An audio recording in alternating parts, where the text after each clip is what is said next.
राजर्षी छत्रपती शाहू महाराज यांनी रोजगाराचा विचार करून 1906 साली Shahu Chhatrapati spinning and winning mill म्हणजेच शाहू मिलची स्थापना केली. शासनाच्या अनास्थेमुळे 2003 मध्ये ही मिल बंद पडली आणि अनेकांचा रोजगार गेला. ही बंद पडलेली शाहू मिल पुन्हा पुनरुज्जीवित व्हावी यासाठी खासदार शाहू महाराज छत्रपती यांच्या प्रमुख उपस्थितीत शाहू मिल कामगार आणि सर्वपक्षीय शाहू मिल पुनरुज्जीवन समिती आणि शाहू प्रेमी यांच्या वतीनं बैठक आयोजित करण्यात आली होती. यावेळी राजर्षी छत्रपती शाहू महाराजांनी कोल्हापूरकरांच्या हाताला काम मिळावं या उद्देशानं स्थापन केलेली शाहू मिल शासनानं पुन्हा सुरू करावी. शाहू मिलसाठीच्या लढ्याचं नेतृत्व खासदार शाहू महाराज छत्रपतींनी करावं. राजर्षी शाहू स्मारकासाठी अर्थसंकल्पात तरतूद करावी. कोल्हापूरचे पालकमंत्री, आमदार, खासदार यांच्याशी बैठक घेऊन ठोस निर्णय करावा. शाहू मिलसाठी शासनानं मंजुरी द्यावी अशा अनेक मागण्या करत शाहू प्रेमींनी आपली मतं मांडली.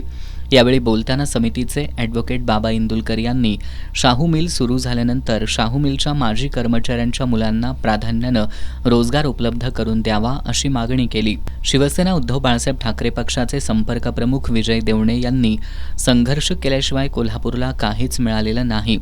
शाहू मिलला मान्यता न मिळाल्यास आमची संघर्ष करण्याची तयारी असल्याचं सांगितलं. राष्ट्रवादी काँग्रेस शरद पवार गटाचे शहराध्यक्ष आर.के. पोवार यांनी मुख्यमंत्र्यांची बैठक घेऊन शाहू मिलचा आराखडा मंजूर करून घेतल्याशिवाय कोल्हापूरची जनता शांत बसणार नाही असा निर्धार व्यक्त केला.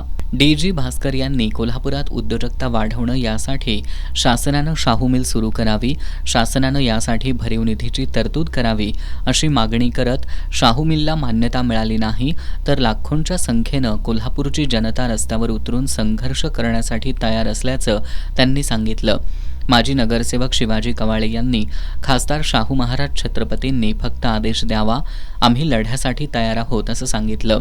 यानंतर खासदार शाहू महाराज छत्रपती यांनी शाहू प्रेमींची मतं ऐकून घेतल्यानंतर शाहू मिलसाठी शासन दरबारी प्रयत्न करू, अर्थसंकल्पात शाहू मिलच्या निधीसाठी तरतूद करण्यासाठी मुख्यमंत्र्यांशी चर्चा करू, कोल्हापूरच्या लोकप्रतिनिधींशी बैठक घेऊन पुढील दिशा ठरवू, वस्त्रोद्योग विभागाकडे याचा पाठपुरावा करून शाहू मिल पुन्हा सुरू करण्यासाठी पाठपुरावा करू अशी आश्वासनं दिली. तसंच जर शासनानं मान्यता दिली नाही तर शाहूप्रेमींची वज्रमुठ बांधून संघर्षासाठी तयार राहू असंही खासदार शाहू महाराज छत्रपती यांनी स्पष्ट केलं. बैठकीला शाहू मिल कामगार संघाचे शेखर कवाळे, अशोक भंडारे, रवी जाधव, सुभाष देसाई, राजू यादव, अनिल कवाळे, संजय देसाई, दिलीप पोवार, रोहित कवाळे, रवींद्र मोरे, संजय मोहिते, अनिल कदम, रुपाली कवाळे, कॉम्रेड दिलीप पवार, बाबा पार्टे, विशाल देवकुळे, संजय शेटे, दिलीप देसाई, रघुनाथ कांबळे, अशोक भंडारी, सचिन घाटगे, पांडुरंग कवाळे, मोहन मोरे, विनायक देवकुळे, संभाजी देवपुजे, प्रकाश भंडारी, किरण पाटील, दिलीप देसाई यांच्यासह सर्वपक्षीय शाहू मिल पुनरुज्जीवन समिती सदस्य, शाहू मिलचे निवृत्त कामगार आणि शाहूप्रेमी उपस्थित होते.